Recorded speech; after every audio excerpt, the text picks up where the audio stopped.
Pre டயபெட்டிக்காக இருந்தாலும் டயபெட்டிக்காக இருந்தாலும் walking compulsory போகணுன்றாங்க.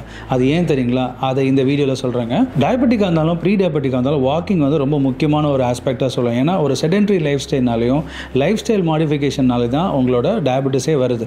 அப்போ அந்த டயபெட்டிஸ் வராமல் இருக்கிறதுக்கும் அந்த டயபெட்டிஸே வந்ததுக்கப்புறம் நம்ம எப்படி ஹேண்டில் பண்ண போகிறோம் அப்படின்றதுக்கு இந்த முக்கியமான விஷயம் வந்து இந்த வாக்கிங்கு.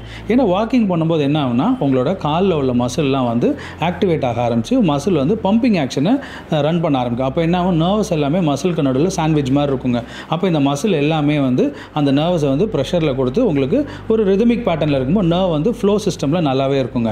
அப்படி இருந்தால் என்ன ஆகுனா டயபெட்டிக் காம்ப்ளிகேஷனில் முக்கியமானது வந்து டயபெட்டிக் நியூரோபதிங்க.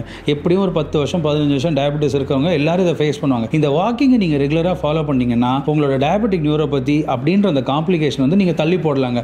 10 வருஷத்தில் வரக்கூடிய டயபெட்டிக் நியூரோபதி 20 வருஷத்துக்கு அப்புறம் வரலாம், இல்லை வராமல் கூட போகலாங்க.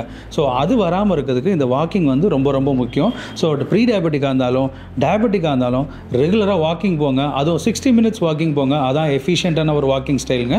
பண்ணுங்கள். டயபெட்டிக்லேருந்து காம்ப்ளிகேஷன்ஸை அவாய்ட் பண்ணிக்கோங்க. தேங்க்யூ.